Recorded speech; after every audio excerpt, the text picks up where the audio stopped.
बड़ी खबर इस वक्त की। मुख्यमंत्री भजनलाल शर्मा कल दिन भर प्रदेश में कई कार्यक्रमों में शिरकत करने वाले हैं। सुबह 7 बजे मानसरोवर के सिटी पार्क से स्वच्छता ही सेवा अभियान की शुरुआत सीएम करेंगे। इसके बाद जवाहर कला केंद्र में प्रधानमंत्री नरेंद्र मोदी के जन्मदिन पर आयोजित प्रदर्शनी का अवलोकन करेंगे सीएम। तिलक नगर सामुदायिक स्वास्थ्य केंद्र में शहरी सेवा शिविर लगाएंगे और प्रतापनगर RUHS से स्वस्थ नारी सशक्त परिवार अभियान का भी शुभारंभ करेंगे। इसकी अध्यक्षता प्रधानमंत्री नरेंद्र मोदी वर्चुअली करेंगे। दोपहर बाद सीतापुरा में तेरापंथ युवक परिषद के रक्तदान शिविर में शामिल होंगे। शाम को बस्ती में ग्रामीण सेवा शिविर में सहभागिता करेंगे सीएम। तो सीएम के कल के दौरे को लेकर महत्वपूर्ण जानकारी है। दिन भर का उनका जो शेड्यूल है वो जारी कर दिया गया सीएमओ की तरफ से। बड़ी खबर है इस वक्त की। मुख्यमंत्री के कल के दिन भर के प्रस्तावित कार्यक्रम और ये बड़ी जानकारी। नरेंद्र मोदी जब से इस देश की सेवा का जिम्मा लिया है, प्रधानमंत्री बने हैं, तब से उनका ये हमेशा मकसद रहा है कि आम आदमी की सेवा कैसे हो, करों का सरलीकरण कैसे हो, एक देश एक टैक्स, एक देश एक इलेक्शन और एक देश सबसे सर्वश्रेष्ठ देश। और कांग्रेस ने जिस जीएसटी को लेकर के अनेक बार लटकाए रखा, भटकाए रखा, परंतु यशस्वी विश्व के सम्मानीय नेता आदरणीय नरेंद्र मोदी जी ने इसे चैलेंज के रूप में लिया और बहुत बड़ी रिफॉर्म्स लाने के नाते टैक्स कर में या करों में जिस तरह की विविधताएं थी, मुकदमेबाजी थी और निरीक्षण राज था, इंस्पेक्टर राज था, उसको समाप्त करने के लिए जीएसटी जैसा क्रांतिकारी कदम उठाया। तो इस सरहदी जिले जैसलमेर में प्रधानमंत्री नरेंद्र मोदी के 75वें जन्मदिन को लेकर काफी उत्साह देखने को मिल रहा है। पोखरण विधायक प्रतापपुरी के नेतृत्व में पूरे सप्ताह आम जनता की सेवा का संकल्प लिया गया है। कल फलसूंड में रक्तदान शिविर का आयोजन होगा, वहीं सप्ताह भर अलग अलग कार्यक्रम होंगे। हमारे संवाददाता सामलदान रत्नों ने पोखरण के विधायक प्रतापपुरी से बात की है। जैसलमेर में प्रधानमंत्री नरेंद्र मोदी के 75वें जन्मोत्सव को लेकर पिछले कई दिनों से तैयारियां की जा रही हैं। पोखरण विधानसभा में पोखरण के विधायक महंत प्रतापपुरी महाराज इसकी मॉनिटरिंग कर रहे हैं और अंतिम रूप दे दिया है। कल प्रधानमंत्री का 75वां जन्मोत्सव है, जो विधानसभा पोखरण में जगह जगह एक सप्ताह तक कार्यक्रम होगा, जिसमें मंदिर में पूजा भी होगी, गायों को गुड़ खिलाकर पशुधन की सेवा होगी, मानव की सेवा होगी। मेरे साथ खास बातचीत करने के लिए मौजूद है पोखरण के विधायक महंत प्रतापपुरी महाराज जी। प्रधानमंत्री जी का जो जन्मोत्सव है अनूठी तरीके से महाराज, क्या आपकी बात तैयारी होगी, क्या कार्यक्रम होगी? ऐसे अनूठे और ऐसे अनुकरणीय व्यक्ति का जन्मदिन ही हमें अनूठे तरीके से मनाना है, क्योंकि ऐसे राष्ट्रपुत्र, ऐसे कर्मयोगी के रूप में और कार सेवक और राष्ट्र सेवक बन करके माननीय मोदी जी ने अपने कार्यकाल के अंदर जो भारत की सेवा की है, हम सबका मान और सम्मान पूरे विश्व में बढ़ाया है। इसलिए प्रत्येक भारतीय नागरिक का मन से मोदी जी का जन्मदिन मनाना है। इस निमित्त पोखरण के अंदर कार्यकर्ता बड़े उत्साह के साथ में तैयारियां कर रहे हैं और हम अलग अलग प्रकल्पों से केवल मीडिया के सामने आकर के दिखावे के लिए अथवा थोड़े दिन के लिए नहीं करना चाहते। हम स्थायी रूप से उस काम को अमली जामा देंगे। हम लोग सबसे पहले रक्तदान के लिए करेंगे, 17 को प्रारंभ करेंगे। अलग अलग विधानसभा में अलग अलग जगह पर हम मंडल स्तर पर भी रक्तदान का आयोजन करेंगे।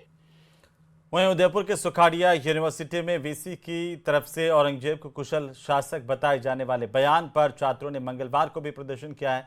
शाम को वीसी सुनीता मिश्रा प्रशासनिक भवन पहुंची और इसके बाद छात्र नेताओं ने उनके चैम्बर के चैनल गेट पर शाम करीब 5:30 बजे बाहर से ताला लगा दिया। सूचना पर पुलिस के आला अधिकारी, बड़ी संख्या में जाब्ता पुलिस का मौके पर आया और इस दौरान छात्रों ने वीसी के खिलाफ जमकर नारेबाजी की है। पुलिस और छात्रों के बीच कई बार धक्का मुक्की हुई और साथ ही एबीवीपी और एनएसयूआई के छात्र वीसी भवन के बाहर अभी भी बैठे हुए हैं।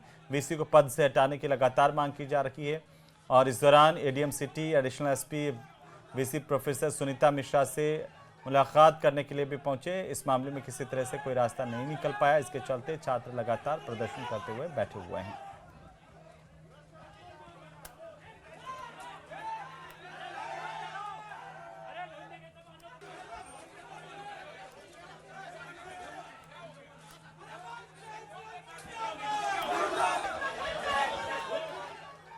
तो वहीं उधर जोधपुर के भीतरी शहर के व्यास पार्क इलाके में एक बछड़े का सिर मिला, जिसके बाद इलाके में सनसनी फैल गई और जानकारी मिलने के साथ ही काफी लोग यहां पर इकट्ठा हो गए। पुलिस को भी जैसे ही सूचना मिली, पुलिस भी मौके पर पहुंची।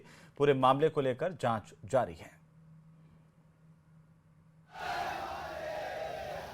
इस मामले में त्वरित कार्रवाई की मांग लोगों की तरफ से की जा रही है। खंडा फलसा का सुरसागर और आसपास थाना इलाके के थाना अधिकारियों को भी मौके पर बुलाया गया। एसीपी वीरेंद्र सिंह भी मौके पर पहुंचे और आक्रोशित लोगों को उन्होंने समझाया, आश्वासन दिया कि पुलिस पूरी निष्पक्षता के साथ, पारदर्शिता के साथ इस पूरे मामले में जांच करेगी और जो भी दोषी होगा उसके खिलाफ कार्रवाई की जाएगी।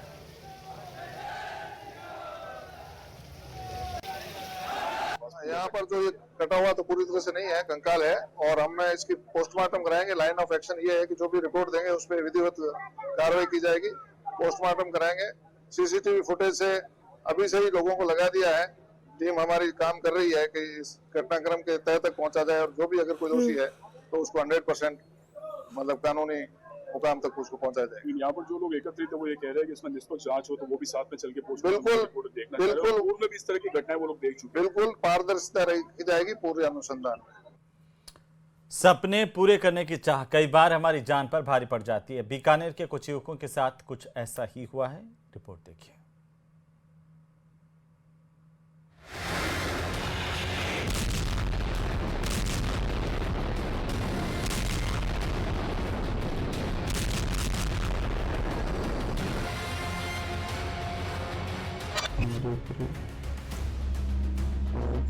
ड्रोन से उसके बाद मिसाइलें डाली गई यूक्रेन की तरफ से। 2-4 बंदे थे ग्रुप में, एक तो नहीं खत्म हो गया और 2 भाग गए थे और मैं वहाँ से रास्ता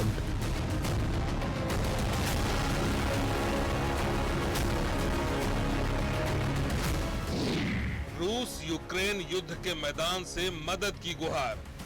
और हमारी जान को खतरा है।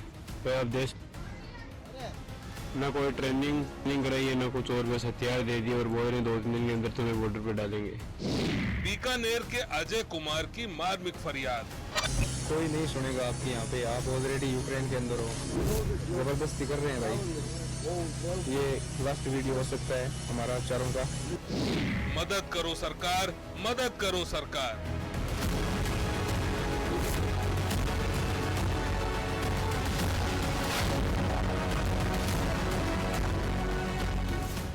बीकानेर का एक युवा रूस यूक्रेन युद्ध के मैदान से मदद की गुहार लगा रहा है।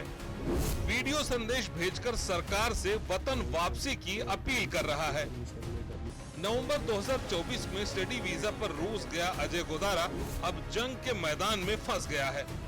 उसका कहना है कि धोखे से उसे सेना में भर्ती कर लिया गया। ट्रेनिंग नहीं दी और जबरदस्ती जंग के अंदर ले जा रहे हैं, तो ये बोल रहे हैं कोई नहीं सुनेगा आपके यहाँ पे, आप ऑलरेडी यूक्रेन के अंदर हो। हाँ, हम यूक्रेन के अंदर है, पर अभी तो हमारा नेट चल रहा है, फिर उसके बाद हमारा नेट नहीं चलेगा भाई। आगे जाते ही इन्होंने स्पष्ट बोल दिया, इनके बंदों ने बोला आगे नेट नहीं चलेगा। जो भी बात करनी है अपने घर वालों से वो सभी अभी कर लो। जबरदस्ती कर रहे हैं भाई। ये लास्ट वीडियो हो सकता है हमारा चारों का। MBBS की पढ़ाई करने रूस गए अजय गोदारा ने दावा किया है कि वो अकेला नहीं है, बल्कि उसके जैसे कई और भारतीय छात्र यूक्रेन सीमा पर युद्ध में फंसे हैं। इतना ही नहीं, उसने 9 भारतीय छात्रों के ट्रेनिंग पर भेजे जाने का दावा भी किया है। अजय गोदारा की इस दूसरी वीडियो में वो 8 दिन बाद खुद के मोबाइल नेटवर्क में आने की बात कह रहा है। 8 दिन के बाद भाई मैं नेटवर्क में आया कि मैं के मैदान में भेज दिया था यूक्रेन के खिलाफ लड़ाई में। वहाँ के हमारे ऊपर ड्रोन से उसके बाद मिसाइलें डाली गई यूक्रेन की तरफ से। 2-4 बंदे थे ग्रुप में, एक तो नहीं खत्म हो गया और 2 भाग गए और मैं वहाँ से रास्ता भटक गया। रूस यूक्रेन युद्ध के बीच फंसे अजय गोदारा के अलावा एक और युवा का वीडियो सामने आया है, जिसने रूस पर धोखे से आर्मी में भर्ती करने का आरोप लगाया है। भाई हमें किसी ने बोला था कि आपको ड्राइवर और कुकिंग में जॉब लगा देंगे और हमें लैंग्वेज आती नहीं थी, इसलिए उसने साइन करवा के हमें यहाँ आर्मी कैंप में डाल दिया। अब हमें 2-3 दिन में बॉर्डर पे भेजने वाले हैं और हमारी जान को खतरा है। अजय गोदारा अकेला नहीं है। बताया जा रहा है कि प्रदेश के कई युवा रूस की सेना में जबरन भर्ती कराए गए हैं, जिनके पास अब घर वापसी का कोई रास्ता नहीं दिख रहा है। अजय गोदारा के पिता महावीर प्रसाद, मां कलावती देवी सरकार से मदद की गुहार लगा रहे हैं।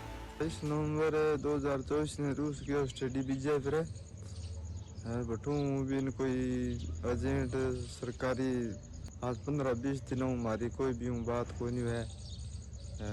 भारत सरकार वो निवेदन है कि हमारे लड़के जल्दी से जल्दी ढूंढ के ले रहा है। लाला साल मार छोरो विदेश गयो और बठू बिन कोई जानसम दे गए और बिन आर्मी भर्ती कर लियो। मैं बहुत ही परेशान हाँ। भारत सरकार प्रार्थना है कि जल्दी जल्दी मैं छोरो घरे आ जाए और मैं बहुत ही परेशान हाँ। मार एक ही छोरो है। ऐसा ये जो वीडियो सामने आया है, इसके संदर्भ में जो हमारे खंड के अधिकारी हैं वो परिवार से संपर्क करने के लिए निरंतर प्रयासरत हैं और जैसी भी अगर राज्य सरकार की तरफ से कोई उसमें कार्रवाई चाहिए होगी तो वो की जाएगी। अपने माता पिता की इकलौती संतान बीकानेर का अजय गोदारा अब युद्ध के मैदान से भारत सरकार को पुकार रहा है। धोखे से रूसी सेना में भर्ती कराए गए इन युवाओं की जिंदगी दांव पर लगी है और इनकी घर वापसी ही इनके परिवारों की सबसे बड़ी उम्मीद है। बीकानेर से न्यूज़ 18 राजस्थान के लिए विक्रम जागरवाल की रिपोर्ट। और इसी बीच उदयपुर से इस वक्त की सबसे बड़ी खबर मिल रही है, जहां कुलपति सुनीता मिश्रा विवाद मामले को लेकर बड़ी अपडेट है। प्रशासन और छात्रों के बीच अब सहमति बन गई है और आज के बाद कुलपति विश्वविद्यालय परिसर में नहीं आएगी, इस बात को लेकर सहमति बनी है। ये मामला निपटने तक विश्वविद्यालय में कुलपति की एंट्री नहीं होगी।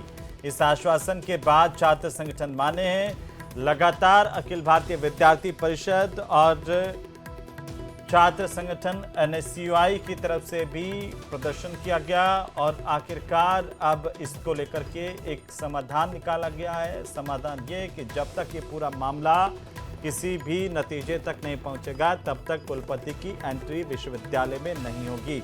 कुलपति ऑफिस के गेट पर ताले जो लगे हुए थे उनको खोल दिया गया। सभी छात्र प्रशासनिक भवन से बाहर निकल आए। ADM और एडिशनल SP मौके पर अभी भी मौजूद हैं। कुलपति को कार्यालय से सुरक्षित निकाला जाएगा।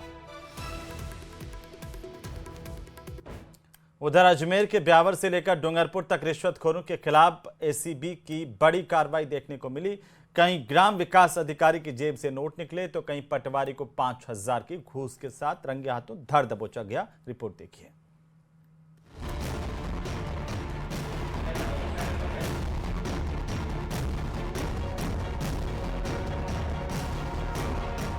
करप्शन का धन, ACB इन एक्शन। वीडियो और पटवारी कार्रवाई भारी। ब्यावर टू डूंगरपुर घूसखोर ट्रैप। ब्यावर की सरमालिया ग्राम पंचायत में उस वक्त हड़कंप मच गया जब ACB अजमेर की टीम ने ग्राम विकास अधिकारी अखिलेश कुमार को रिश्वत लेते रंगे हाथ पकड़ लिया। बताया जा रहा है कि अखिलेश 2 महीने का वेतन जारी करने के लिए 12,000 रुपए की मांग कर रहा था, लेकिन सौदा 6,000 में तय हुआ और जैसे ही आरोपी के हाथ में पैसे आए ACB ने उसे धर दबोचा। कीमेन है परिवादी, उसको 12,000 रुपये महीने तनख्वाह मिलती है। तो वहाँ का जो ग्राम विकास अधिकारी है वो पिछले 2 महीने की उसकी तनख्वाह के 3,000 रुपये पर महीने के हिसाब से 6,000 रुपये रिश्वत मांग रहा था। तो इसकी सूचना प्राप्त होने पे पहले तो सत्यापन कराया। सत्यापन कराने में ये मांग वेरीफाई हो गई।